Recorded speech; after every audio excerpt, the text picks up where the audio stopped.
রোজার গুরুত্ব ও ফজিলত। আসসালামু আলাইকুম প্রিয় বন্ধুরা।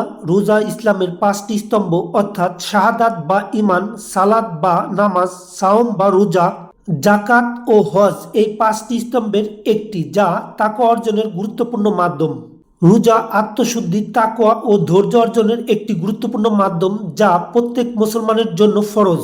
সুবহ সাদিক থেকে সূর্যাস্ত পর্যন্ত সব খাবার, পানীয় ও বৈধ সম্পর্ক থেকে বিরত থাকতে হয়। এটি আত্মশুদ্ধি, ধৈর্য ও আত্মসংযমের অনুশীলন করায়।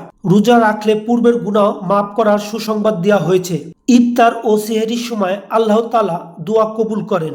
স্বাস্থ্যগতভাবে রোজা শরীরের টক্সিন দূর করতে সহায়ক। এটি ধনী গরিবের মধ্যে সহমর্মিতার সম্পর্ক গড়ে তোলে। রমজান মাসে দান সৎকার সওয়াব বহুগুণ বৃদ্ধি করা হয়। মন্দ কথা ও খারাপ কাজ থেকে বিরত থাকা ও রোজার একটি শর্ত। আল্লাহ তাআলা আমাদের সকলকে সঠিক রোজা পালনের তৌফিক দিন।